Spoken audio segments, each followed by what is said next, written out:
What's up, everybody? Welcome in to the Philly Sports Power Hour. Happy Friday, everybody. Hope you're getting ready for the weekend. Appreciate you spending this hour with me today. Going to be joined by my man Johnny Marks later on in the show. So that should be good. Always good to talk to John. I know a lot of people miss hearing him on the radio. So you get your little Johnny Marks fix today. So he'll be joining around 10:20. But I want to spend some time today. We'll do a little NCAA tournament talk, a little Flyers talk. Then we got to talk about the Eagles because they did make a signing yesterday, signing a wide receiver. Some people are excited about it. Just like the Tyler Hall signing, this is when you have to lower your expectations with these one-year deals. Depth moves, maybe they can turn out to be something, but lower those expectations a little bit. So we'll talk about that. And then I want to talk a little Jalen Hurts today, because some of you who follow me on Twitter may have seen a tweet I put out yesterday about Jalen's running. I know there's some people who want him to run less so that he stays healthy, but when you look at the numbers, it doesn't make sense for him to run less. So we'll talk about that as well. But let's get a little roll call on this. I was going to say Football Friday, but I guess NCAA Tournament Friday. I see Bry Guy checking in. My man, Wine Niners Wine. Always here promoting me in the show, so I appreciate you. David Laprati Jr., Adams Exploits, Flexing and Stepping in the house. Jason A-Team, Mike Fittery, Decoy Gaming, IBH. Niners all damn day is in the house with a little Big Bills. Mr. Rudy Poo, RJ Ramirez, Hutch, Terry Hayes, Jared Ford, Soul Vane. We got a lot of people checking in. We're also live on TikTok. We're simulcast across JAKIB Sports and my YouTube channel. So make sure you're following everywhere. But let's jump in. I see people still talking about the Haason Reddick situation. We'll talk a little bit about it. But let's jump into the NCAA tournament to start. Now, I said yesterday that I wasn't a huge fan of March Madness, that I don't agree that it's the greatest time of the year. I know there's a lot of people who do think that way, but I have to be honest, I really enjoyed watching it yesterday. I watched a bunch of games. I watched that big upset. Oakland upsets Kentucky. What a game. I'm drawing a blank on the kid's name, hitting 10 threes, but an amazing story. He was at a D2 school, entered the transfer portal, only had one offer. It was Oakland. He goes and he drops 10 threes yesterday, and Kentucky gets upset. And then you start looking at the University of Kentucky and John Calipari. The guy hasn't done anything over the last 5 years. They have one NCAA tournament victory in 5 seasons at Kentucky. That is just terrible. When you're getting the type of players that Kentucky gets year after year, and you have one NCAA tournament win in 5 freaking years. So I know there's fans calling for him to get fired, so I looked a little bit deeper. If Kentucky was to fire him, his buyout is $35 million. $35 million if they try to move on from John Calipari. And then the best part of Calipari is they interview him after the game and talk about throwing your players under the bus. Oh, they miss shots they don't usually miss. Blaming the players. Maybe you got to look in the mirror, man, because these aren't the same players you've had for the last 5 seasons. So how do you only have one NCAA tournament win in 5 years? So stop blaming the players. Maybe take a look in the mirror. So that was interesting. Jared Ford, terrible in his Charles Barkley voice. But yeah, real interesting that Kentucky gets upset by Oakland. I knew that busted a lot of people's brackets. I had them going to the Elite 8, so it doesn't mess me up as much. I picked a lot of upsets yesterday I got right. Duquesne upset BYU. I had that one, surprisingly. And then Dayton.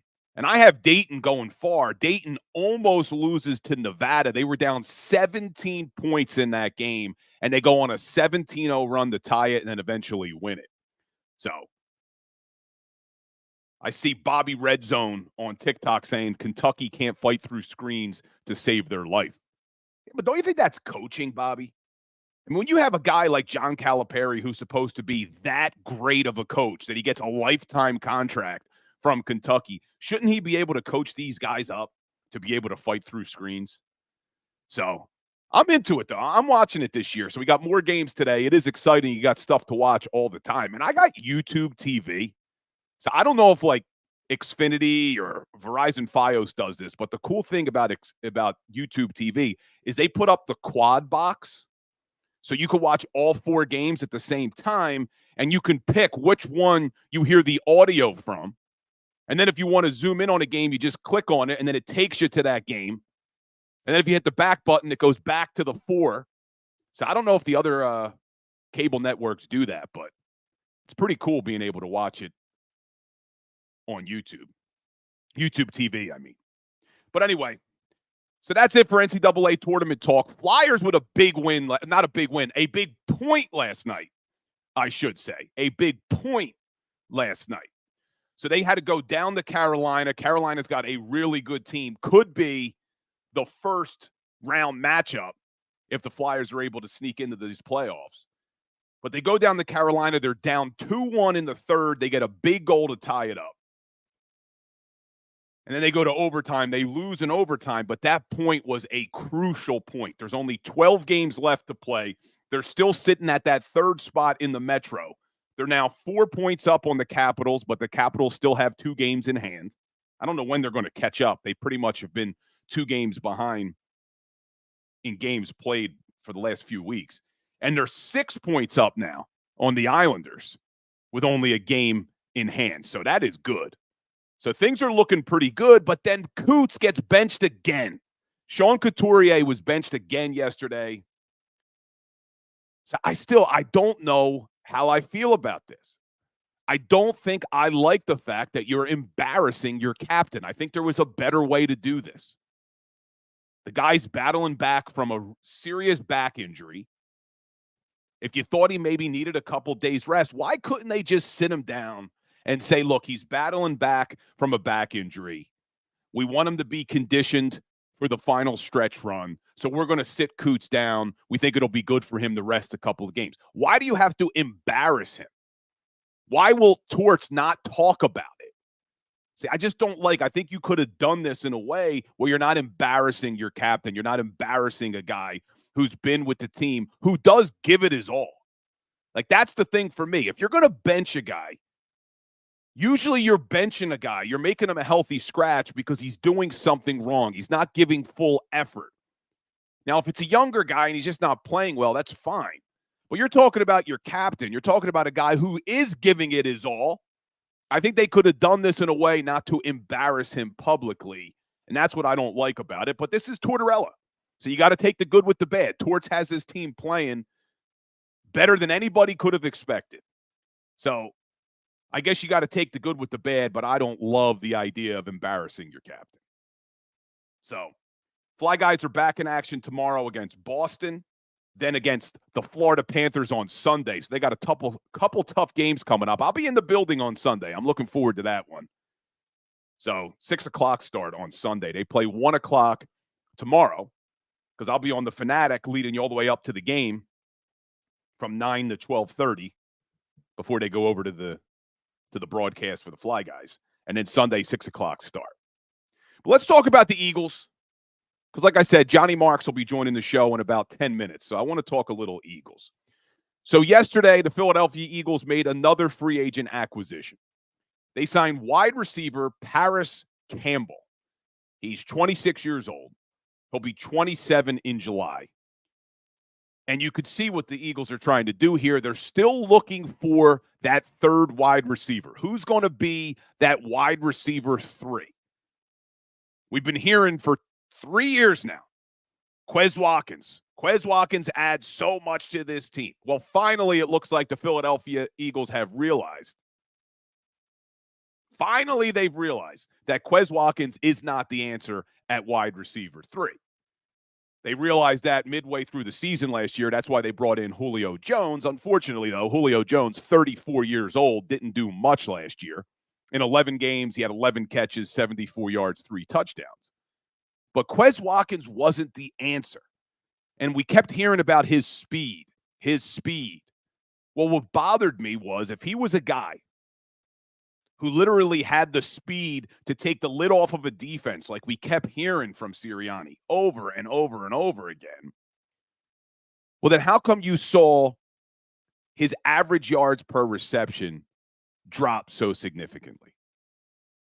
Quez had a 15-yard average per reception his first 2 seasons, and then that drops all the way to 9.5 last season. So it looks like they're finally ready to say goodbye to Quez. He's a free agent. He hasn't signed anywhere yet, but they're finally ready to say goodbye. So they brought in Devontae Parker early in free agency, and now they signed Paris Campbell, who was in Indianapolis when Sirianni was there. And, Sirianni did coach up the wide receivers. We know Paris Campbell was a guy the Eagles were interested in the year they took J.J. Arcega-Whiteside. But I'm not ecstatic about this move. I know some people are, Paris Campbell, the kid's going to be a stud. Well, he had a really down year last year in New York. But could that have been because of who he was playing with? So in 5 seasons, Paris Campbell has played 44 games. In 5 years, he only has 117 catches, 1,087 yards, and 5 touchdowns. He was a second-round draft pick out of Ohio State in 2019 by the Indianapolis Colts. And I see Mr. Rudy Poo saying, stud, who's saying that, Bill? Twitter, man. Twitter. People are losing their minds over these picks. Tyler Hall, Paris Campbell, Aaron Burks. People are talking about how great these guys are. So Paris Campbell, look, low risk. I'm okay with the move, but I still would like to see them upgrade that wide receiver 3 position because last year in New York, and now you could attribute this to maybe playing with bad quarterbacks. Obviously, Tommy Cutlets, Daniel Jones, but he only had 20 catches last year for 104 yards. And then he was benched the final 5 games of the season. So he couldn't even get on the field. The lack of weapons that they had in New York, Paris Campbell couldn't even get on the field last year. However, maybe something to be a little excited about. In 2022, he had his best year ever in the NFL with the Indianapolis Colts. He played all 17 games. He had 63 catches, 623 yards, 3 touchdowns. Not bad production.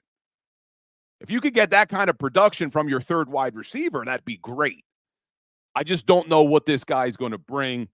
Obviously, couldn't make an impact on a bad Giants offense. Well, what can he do here? So Eagles sign him. He can also return kicks if there's even going to be kick returns this year. We'll see. The competition committee meets to see how they're going to fix that mess. It's turned into a ceremonious play at this point. So they got Paris Campbell. They got Devontae Parker. So we'll see what shakes at the wide receiver 3 position. But Paris Campbell, not a bad move. Low risk move, bringing him in on a year. But what does that mean? But I want to talk about Jalen Hurts for a second. Because one of the most common off-season discussions, and I'll talk to Johnny Marks about this too, but one of the most common off-season discussions about Jalen Hurts is always, should he run less? Should he run more? Should they try to make him more of a pocket passer so he stays healthy? So I really dove into the numbers yesterday. And I got 3 words, man. Run, Jalen, run. They should not be stopping Jalen Hurts from running the football. And if you needed any more evidence, listen to these numbers. So in Jalen Hurts' career, he started 56 games. He's got 51 regular season starts, 5 playoff starts. In 56 games, when he has 14 or more carries, when Jalen Hurts has 14 or more carries, he's 10-0, undefeated. When he has more than 10 carries, they're 16-4. And then you look, in his career, he only has 20 losses in his career as a starting quarterback. 16 of those 20 losses, 16 of them are when he has 10 or less carries. If he gets more than 14 carries, undefeated, 10-0. More than 10 carries, 16-4. 10 or less carries, 20-16. 16 to 20 losses. And then I went and looked even further deep. In 2022, his MVP caliber season, he played 15 regular season games, 3 playoff games. He averaged 11 carries a game. That's more than 10. So no surprise, he's in the MVP discussion. Last year, over the course of 18 games, 17 regular season, 1 playoff, he only averaged 8.8. But let's look at the deeper numbers. During their 10-1 start, Jalen Hurts had 10.4 carries a game. Over their 1-6 finish, 6.3 carries a game. To me, it's a no-brainer. He needs to run the damn football. I know they want to make him a pocket passer. That's not the answer. Just look at the numbers. We now have a 3-year history of Jalen Hurts as a starter. And when he runs the football, they win. When he doesn't run the football, they're about a 500 team. 10 or less carries, they have a winning percentage of .555. Not bad. But 10 or more carries, an 800 win percentage. 14 or more carries, a 1,000 win percentage. So he's got to run the damn ball. Now, I know the flip side of that argument. I know when we talk to Johnny Marks, I have a feeling what he's going to talk about is, well, what about injuries? Because you look at 2021, he averaged about 9.3 carries a game. He hurts his ankle. Only plays 15 games that year. And then the 1 playoff game. 2022, averaged 11 carries a game. Well, he hurts his shoulder in Chicago. Misses 2 games. But then last year, stays healthy all 17 games and the 1 playoff game, and he only ran the ball about 8.8 carries a game. But here's my argument to that. Who cares if he's healthy for the whole season if that doesn't result in wins and it doesn't result in going to the Super Bowl? So is the point of the season to just have Jalen Hurts healthy to be able to take the final snap of the season? Or is the point of the season to be able to give yourself the best chance to hold up that Lombardi trophy? So for me, I'm not trying to pull the reins in on Jalen Hurts running. This is what the guy does. This is what makes him very tough to stop in the NFL.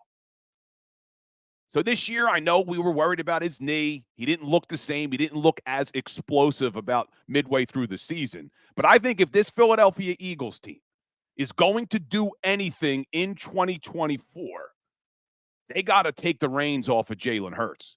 They got to let him run the football. Now, it'll help having a guy like Saquon Barkley back there with him. But let the guy run. The proof is there. 10-0 when Jalen has 14 or more carries. 10-0.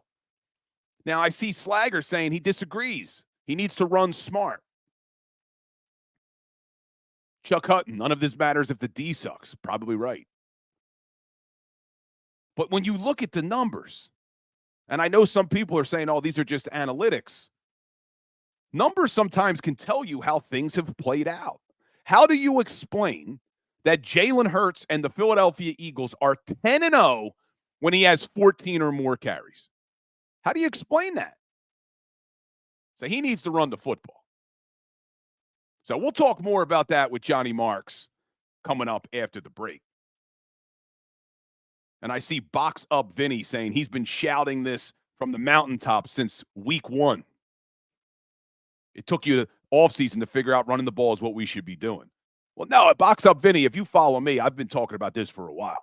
I was mad before last season because there was a lot of people talking about how, he needs to pull back on the running. So Slagger 57, your idea is run him 14 times a game and they win. What I'm saying is when he has more than 10 carries, they're 16-4. They have a winning percentage of over 800. 16 of his 20 losses come when he's got less than 10 carries a game. So, yeah, what I'm saying is run Jalen Hurts. Make defenses have to guard your quarterback as well. Make them actually have to guard 11 on 11. Because usually what happens when your quarterback's not a threat to run, it's 11 on 10. You don't have to really worry about the quarterback. Make them worry about the quarterback run. But we're going to take a quick break. When we get back, we're going to be joined by my man, one and only Johnny Marks. Stay tuned.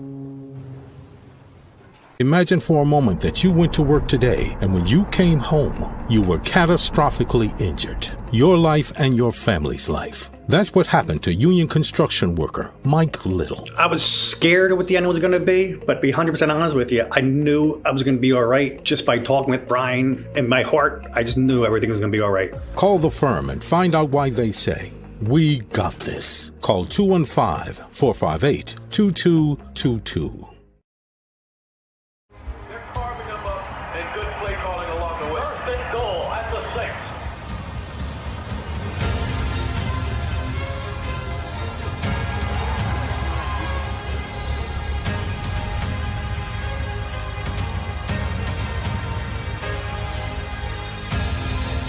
Field of life, First Trust Bank is there for you.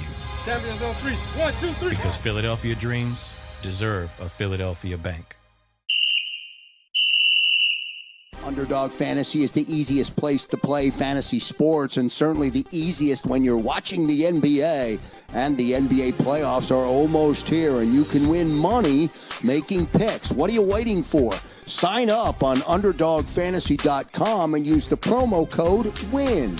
An Underdog will double your first deposit up to $100. That's UnderdogFantasy.com. Use the promo code WIN. Get ready for the NBA and get ready for the NBA playoffs. Go to UnderdogFantasy.com. Use the promo code WIN.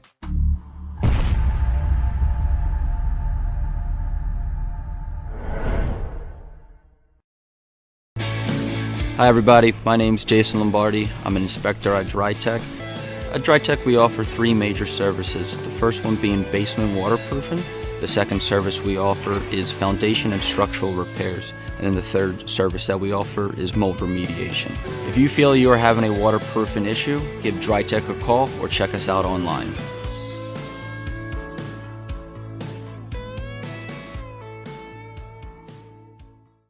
Do you stream on a Roku, Fire Stick, Google TV, or Apple TV? Now you can watch 6ABC 24/7 with the 6ABC Philadelphia streaming app. And the big story on Action News? Search 6ABC Philadelphia and start streaming today. EAGLES, Eagles.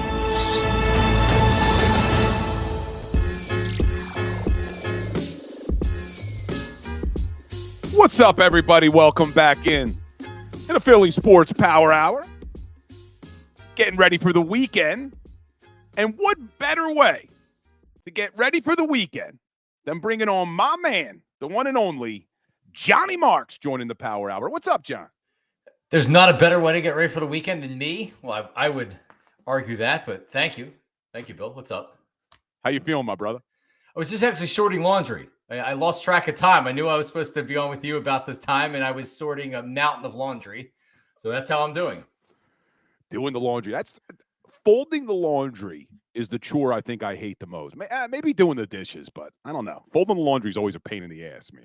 So I do dishes because my wife she will pile the dishes on top of the other dishes in the drying rack or in the dishwasher. She's completely unorganized. So there'll be dishes scattered all over the place and you can't fit as many dishes in there. So I take command of that. She doesn't allow me to fold the laundry. I sort it and I put it in the washer and the dryer. Gotcha. I'm not allowed to fold it. Gotcha. So now talking about the dishes, we just got something that's a game changer in our house. The magnet that goes on the front of the dishwasher that says either clean or dirty. Oh. So you flip it, but God forbid you forget. Because you have to remember to flip it. Right. Yeah, if you forget to flip it, then you're like, wait, these don't look clean. But it can help. It does help. Because you ever open the dishwasher, you're like, I don't remember. Are these clean or are these dirty? It'll smell like it's been ran, but then you look at the dishes and you're like, I don't think this has been run. Yeah, so you need the magnet. You need the magnet. So let me ask you, NCAA tournament started yesterday. Are you a March Madness type of guy? Once the tournament starts, yeah. I probably start paying attention to during the conference tournaments. But man, I haven't watched college basketball regular season in a long time. It doesn't help that the teams around here aren't really good anymore. 2 straight years of Big 5 teams not making the tournament. So really, like, I'm paying attention like everybody else, kind of watching SportsCenter or whatever. But then once it starts, it's like I've been watching all year long, and that's what I was doing yesterday. Yeah, same. And now we got a little competition going at the Fanatic. You know, I'm down at the Fanatic now. Right. And after the first day, your boy's sitting in first place. Now, obviously, things can change, but I'm sitting at the top. So, did you not have Kentucky? Because I know a lot of people had Kentucky going to the Final Four. They were a sexy pick at the end. I had them going to the Elite Eight, which hurts. But so my Final Four is still intact, and I pick a couple upsets yesterday that I hit on. Hold on, we're talking about the dishes and the laundry, and my fiance just poked her head in here and gave me a look. So she probably knows because I'm like, I hate doing the laundry. She's like, yeah, you're damn right you hate it. So anyway, all right. So NCAA tourney. Let's talk real quick, though, about Kentucky because I don't follow it that much, just like you don't follow it. But I follow it enough to know that Calipari hasn't done anything in the last 5 seasons. And this guy has, a lifetime contract? I just saw he's going to have, if they try to buy him out, he's owed $35 million. What do you think about that whole situation? Yeah, not bad. I saw that he talked after the game last night, and he right after losing a game like that, he's shell-shocked, and he's talking about, well, like, what do I do going forward? You don't make decisions on what you're going to do as a program right after a game.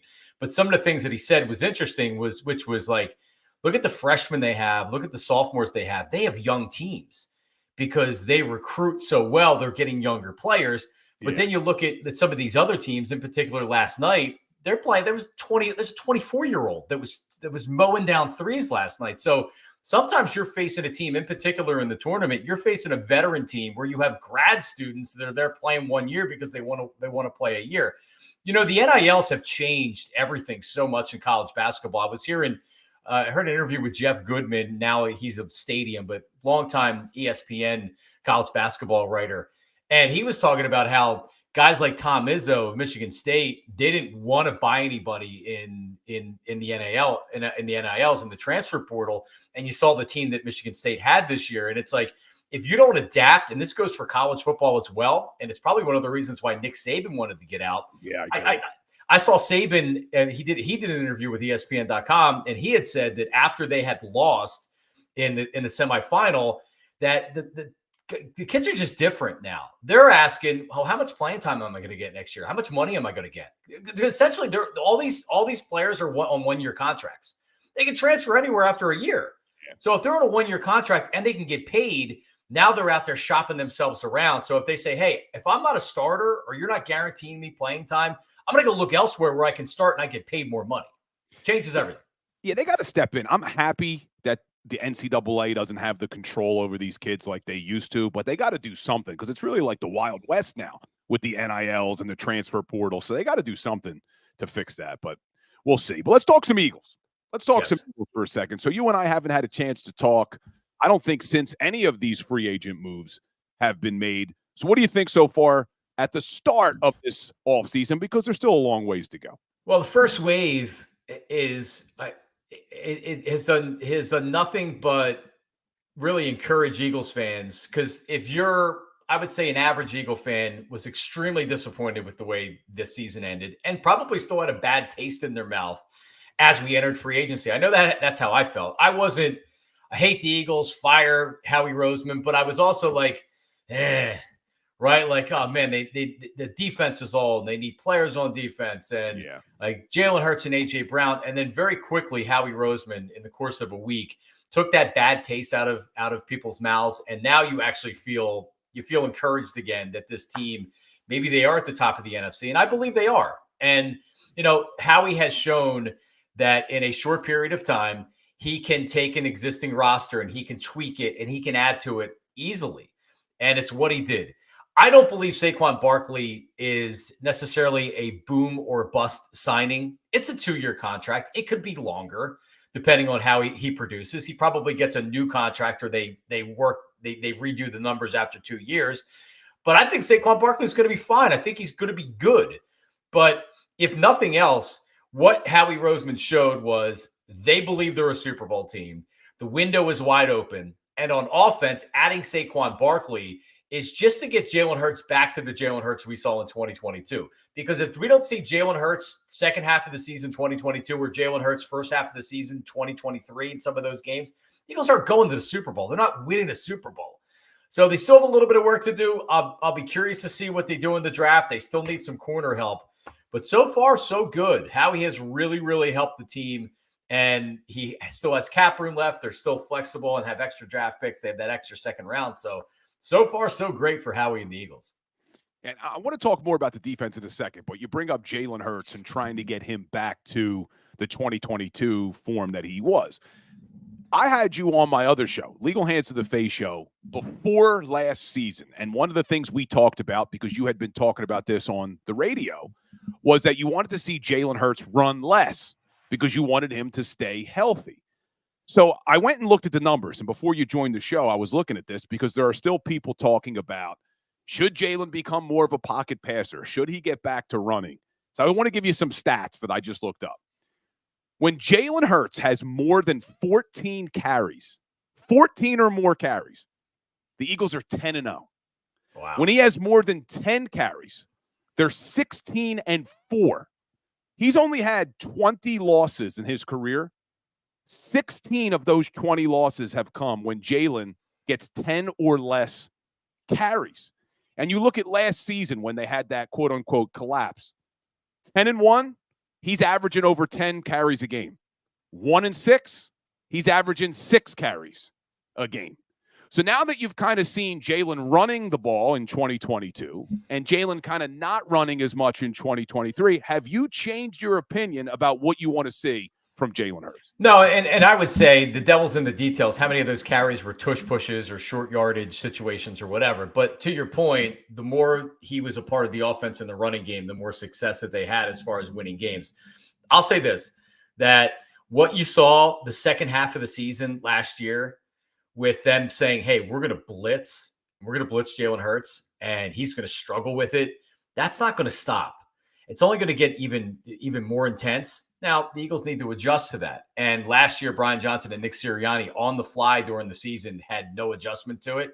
Yeah. But the lack of development in the pocket from Jalen Hurts, I don't need Jalen Hurts to be a pocket passer. He's not Eli Manning. I don't need him to be a stick figure and stand in the pocket. That's not what I'm asking to do.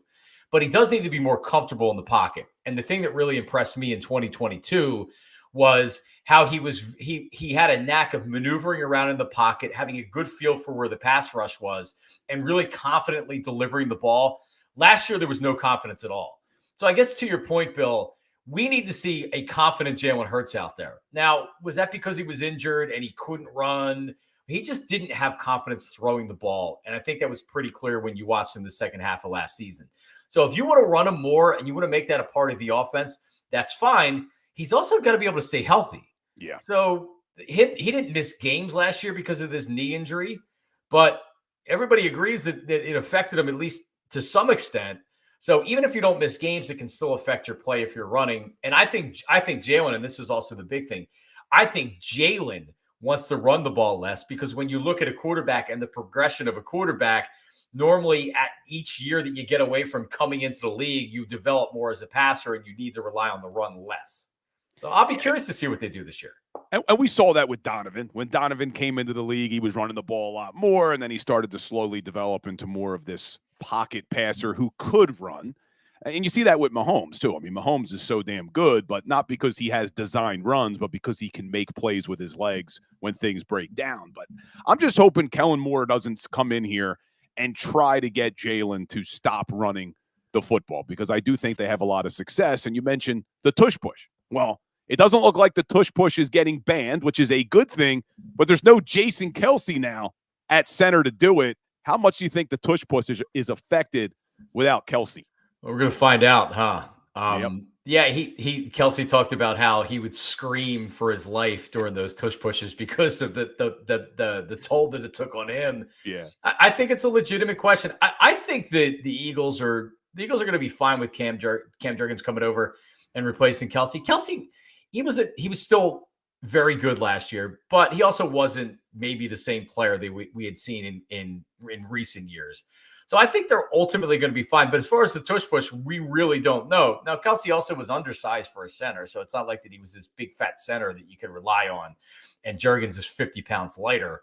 But I mean, I'll be curious to see, because Kellen Moore likes to run the ball. He likes to throw the ball to the backs. I think maybe that also played into it, that they got Saquon Barkley. Kellen Moore might have said, "Hey, I really like him."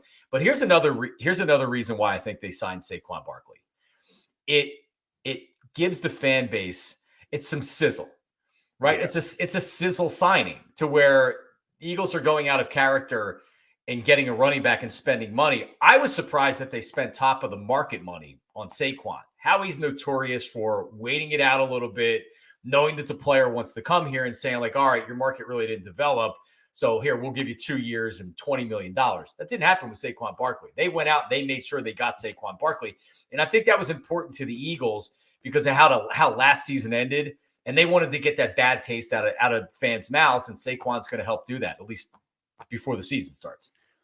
And it worked, man. I mean, you do this. You do a show every day now on your channel. I'm doing this show. I'm doing the weekends on The Fanatic. And it went from fans being over the top negative about the way the season ended. As soon as they made the move for Barkley, everything turned positive. I shouldn't say everything. There's still fans who are not happy, but everything turned positive.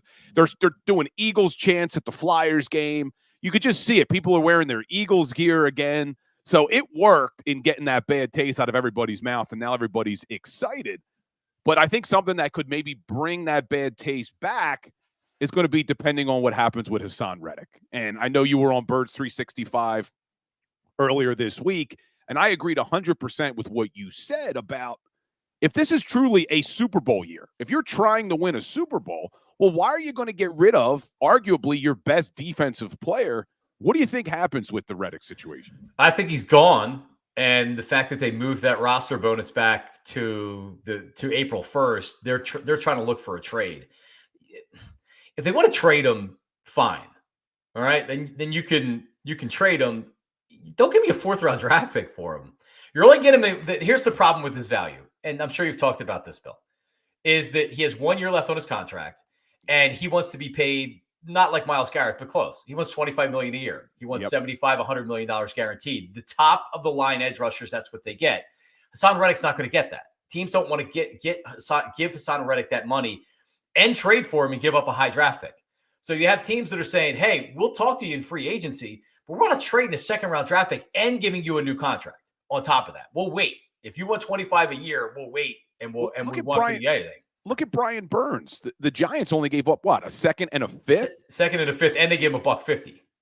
And that's why they only gave up a 2nd and a 5th, because they knew they had to give him big money. So, and Reddick's older, and I agree with you. If Reddick wants the big money deal that we all think he does, no team. I said I think best case scenario, they're getting a 3rd and a 5th for Reddick. And I think that's best case scenario. I agree. Yeah, the market hasn't developed. Just doing some reading and talking to some people that I know that work in some of the markets where he's rumored to go. Like, there's just not a big appetite. The market hadn't developed for him. So I'm sure a team would love to say, "Hey, yeah, we'll trade a 4th-round draft pick for Haason Reddick, and we'll take on your existing contract. But unless he agrees or like he says, okay, I'll come on that existing contract and then we'll talk about a new contract going forward, teams aren't interested in doing that. So if I'm the Eagles and football is a business and teams go through this every year with players, right? Coaches are used to it. GMs are used to it. Players are used to it. I say, hey, Haason, listen, I understand that you want a new contract. You're going into the final year of your contract. I understand the financials of football. We'll give you a sweetener. Let's give you some playing time incentives. Let's give you double-digit sack incentives. Let's say here's $1 million if you get 10 sacks, right? And sure, I'll spend Jeffrey Lurie's money. They did it with Chris Jones. It got him in the camp. They did it with Saquon, and they promised not to, they gave him incentives so he would sign. The best place for Haason Reddick to be, if there's not a team willing to give him a new contract, is here. And if he wants to be mad because the Eagles aren't giving him a new contract and he'll go play on his existing contract somewhere else, I just think that's bad. He is their best defensive player, and now this is on the Eagles. The Eagles can't just trade him to trade him. Sorry, Haason, if you're upset that you didn't get a new contract. He's their best defensive player by far. And if this is a team that this is a team you believe is going to the Super Bowl, and the Eagles are being constructed like this is the Super Bowl team, then Haason Reddick can't not be on this team for a 4th-round draft pick. Sorry. So do you think there's any possibility he's back? Sure. Yeah, it's a matter of what's available out there. If teams aren't interested in trading, if teams aren't interested in giving him a new contract, he's going to have to make a decision. Now, is he already at a point of no return where he says, no, I'm leaving. You're not giving me a new contract. I want to be traded. Look how mad Saquon Barkley was at the Giants. But part of the reason why I think he came to the Eagles, it's a vindictive move. He wants to shove it up the Giants' nose because they didn't pay him. And what better place to go than Philly? I don't know if Hasan's there, but if all else is equal, he should want to stay here. Look at the success he's had since he's been here. It's a high-profile team. So you stay on a good team. You stay on a team that's going to be in a lot of national TV games. You get your sacks. You go out in free agency last year, and you make your money. And he's from here, grew up in Camden, went to Haddon Heights High School and all that. Yeah, and you mentioned the Barkley situation. That's why I'm not understanding fans, former players, Tiki Barber being one of them, who are hating on Saquon. What else did you want this guy to do? So he comes in, you draft him, he plays on his 4-year rookie deal. You exercise his 5th-year option, so he still doesn't get the big money. Then he wants a big deal. You still don't give it to him. You franchise tag him. Like, what did you want him to do? He gave you 6 years of his career, was a good soldier, played, never got the big money deal he wanted, and now you're mad that he went out and got paid? I just don't understand what else they wanted from that guy. Yeah, I think it's the Eagles is what a lot of it is. Division rival. Because the talk was the Cowboys, Eagles, and it does feel like that he couldn't wait to go to the Eagles because the Giants weren't re-signing him. Well, guess what? Re-sign him. And his daughter, man, is just killing the Giants right now. I'll tell you what, the content the Eagles put out about the first 24 hours with Saquon was genius. It was great. It was great content to do that. Whoever's idea that was, it was a really good idea. But, I think that signing him for the Eagles makes a lot of sense. Jacksonville gave Gabe Davis similar money. Gabe freaking Davis. Who's going to have more of an impact on their team? Saquon Barkley or Gabe Davis? And from the Giants' standpoint, I wouldn't have resigned him either. Giants aren't ready to win right now. Darnell Mooney got 3 years, $39 million. Right. You're right. It's because he's a running back that we have the issues, but you look at what these other guys are getting, and I'd rather pay Saquon. Mooney or Saquon, who's going to have more impact on the Eagles? Go out and sign another wide receiver or Saquon Barkley. It's a need. So to me, it makes a lot of sense. And also from the Giants' perspective, he underperformed being the high draft pick that he was. He spent a lot of time injured. He also didn't have a very good team around him. He had Daniel Jones and he had a bad offensive line. So I think it makes sense for Saquon to leave. He wants to be paid. The Giants wouldn't pay him. And if I was the Giants, I wouldn't have paid him this year either. I would have let him walk. It burns because it was the Eagles. So I think that's from the Giants fans' perspective. Yeah, and I am looking forward. You talk about no players around them. Barkley had only played with a 1,000-yard receiver once his entire career. It was his rookie season when they had Odell and Eli Manning. And that year, what's Barkley do? He has over 2,000 yards from scrimmage. Yeah. After that season, he's never played with a receiver that's had more than 750 yards. So I'm looking forward to seeing what he can do. All right, let's do a little Phillies talk because we got opening day coming up on Thursday next week. Let me ask you, you think they can win the NL East? No. 88 wins. No. Second right or third away. wild card. No, they're not. They're. I mean, they showed in the past it doesn't matter, but they're not during a regular season. I don't think it's a roster that can win 95, 100 games. The Braves have that roster. And the Braves also getting Chris Sale in the offseason. That may not end up working out, or it may end up working out to where that wins them a World Series, right? I mean, they have a great young core. They have a ton of talent. They have great starting pitching. And they added Chris Sale. And honestly, I wish the Phillies would have considered adding Chris Sale because I think they're a starting pitcher short. Yeah, and hold on, John. I don't know what's going on in the chat the last couple of days, but they've been visceral with each other. What's going on? Yeah, everybody's fighting in my chat over the last couple of days. So come on. Clean it up. Clean it up, Flexen. Yeah, they're all attacking each other the last couple of days. I don't know what's going on in the chat. But anyway, so let me give you an argument as to why maybe they could win the NL East. You look at their start over the last 2 seasons, and it's been terrible. So you look at last year, they started 25-30, and then they played over 600 baseball the rest of the way out. If they do that, that's 98 wins. If they play 600 baseball the entire year, they get rid of that terrible start, 98 wins. You think 98 wins could do it? I mean, the Braves had 104 last year, but a lot of that was because they also played the Phillies a lot. Right. So yeah. Could 98 wins win the NL East? Oh yeah, for sure. And that's the caveat to this whole conversation is if you come out hot, let's say, I don't know, the first 20 games, you're 14-6, 15-5, and then you're front running. Yeah, absolutely. This is still a good team. This is still a very good team. If their starting pitching stays healthy, Zach Wheeler is, I mean, man, you talk about a free agent signing from Matt Klentek, honestly. But yeah, he didn't talk about one, but that was a good one. Man, and you look at it as one of the best free agent signings in Philly's history, what he was able to do. So avoiding injury and things like that with Wheeler, because he's been healthy when he's been here, knock on wood. Aaron Nola, I think they're a starting pitcher short. But, like, hey, listen, you never know. Taijuan Walker's also having another slow start to the spring. I don't know if he's going to be ready to start the season. That was a terrible signing. Bringing him in here last off season. So yeah, they start healthy. Aaron Nola gets on a roll. I'll still say it again. This offense they need to be cooking because they have good starting pitching. They have one of the best, deepest 5 rotations that they have, but this offense needs to be the offense that we saw at times last year. So with that being said, that the offense needs to get cooking, what do you think about Johan Rojas being in your starting lineup? I mean, it was probably his job to win, and it feels like right now it's going to be more of a platoon situation than anything. We were talking about with the Eagles, the adjustments that were made in the league towards Jalen Hurts and really towards the Eagles offense, like, hey, let's split them and let them make an adjustment, and the Eagles didn't make an adjustment. You see it all the time in sports, and it was magnified in the postseason last year with Johan Rojas, and they're saying, let's see how you get him out, and he was a non-factor at the plate. Regular season's a little bit different, but they're going to use that same strategy whenever he's coming up to the plate because he was flailing at everything that was outside of the strike zone.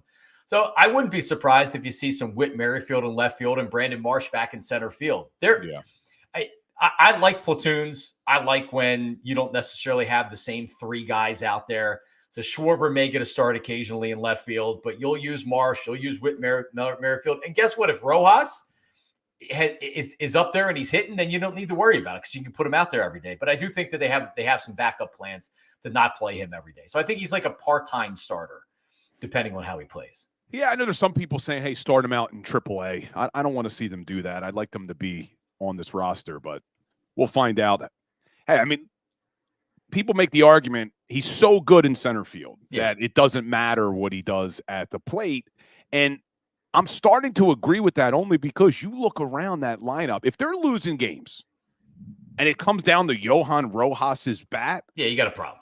Well, yeah. I mean, that means that Harper and Turner and Schwarber and all these other guys that you're paying these big money to aren't producing. So I'm okay with it. Right, no, and I agree with you with Rojas in center field. There's no reason why he can't bat 9th with the elite defense that he has. And I know they're talking about bunting and getting on base and bunting and everything else. He's still a developing player. It was not believed he was going to be in the majors and starting in the playoffs last year. He's not that long ago. He was single A and double A player. Yeah. So he's not under a lot of pressure to hit ninth.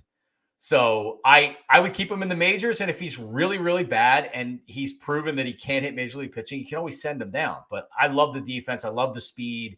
The Phillies were a better team last year when he was in the lineup. So I'm giving him another shot once the season starts this year. Yeah, so we're agreeing on that. I'll try to get some 4 for 4 in. We did some Eagles. We did some Phillies. Let's talk about the Sixers real quick. Joel Embiid has been back on the court, according to Nick Nurse. 1, do you think he's coming back? And 2, if he does come back, what do you think this team can do in the playoffs? Yeah, he'll be back. This isn't a surprise at all. Embiid has shown in the past that he will come back when he's injured. The problem is, what does he look like when he comes back?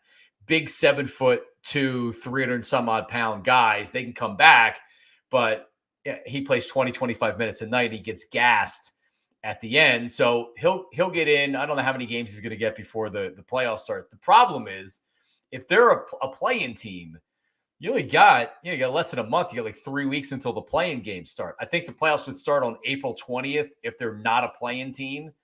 So being at least the 6th seed is probably a pretty big deal. But I don't see this team doing anything other than they've done in previous years. This team's not good enough. Maxi's kind of been inconsistent without Embiid. I still love Maxey, but he's been inconsistent. He's not carrying him every night. You don't have faith in Tobias? No. Tobias is what he is. And then, I like some of the additions. Buddy Hield's fine as a 3-point shooter. And, they're losing the second round team right now, to me. That nothing's changed. Embiid, he's a great player. He's a great regular season player. Something kind of goes haywire in his head in the playoffs. So I don't see any reason to believe this team's anything but a second round exit team. And you know what? Maybe because of a matchup this year, they get lucky. I would love to see an Eastern Conference final from this team. I just don't think they're talented enough. There's no way they're beating Boston. They're not beating the Bucks. And I mean, you look at some of the other teams, Indiana, Cleveland, all these teams are pretty good this year too. Yeah. So I don't see any difference with the Sixers. Yeah, the only hope that I'm holding on to is, look, if Embiid does come back and he could be some semblance of what he was before he got hurt, we've never seen him play with Buddy Hield and Kyle Lowry and even really Kelly Oubre, because he had that whole where he got hit by a bike thing that happened. Allegedly. Yeah. So is there a possibility this team can gel quickly? I know it's a big if, but that's all I'm holding on to. We're running out of time, so let's make sure we get that 4 for 4 in real quick.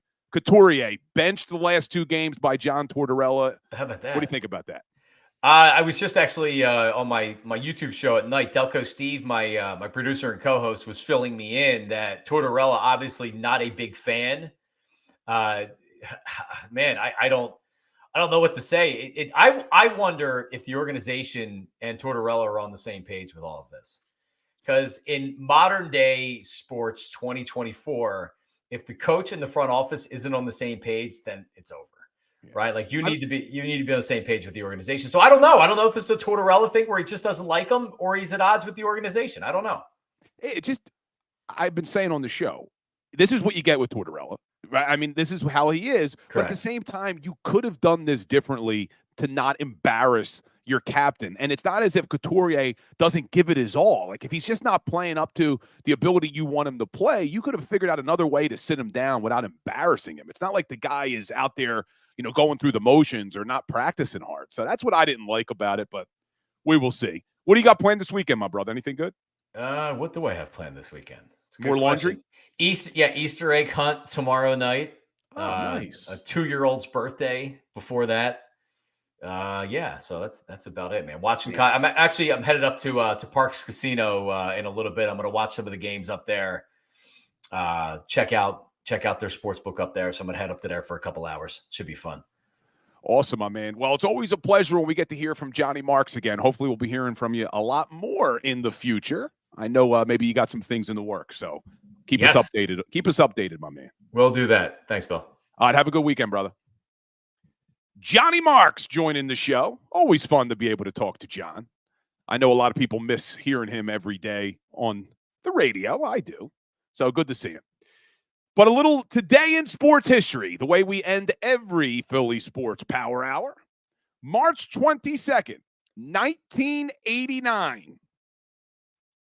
NFL Commissioner Pete Rozelle announced that he would be retiring after 29 years on the job. He officially retired November 5th, 1989.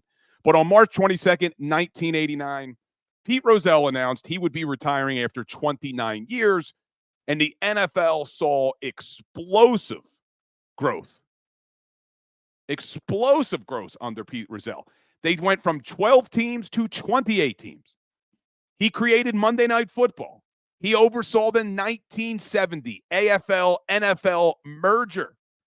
He created the Super Bowl.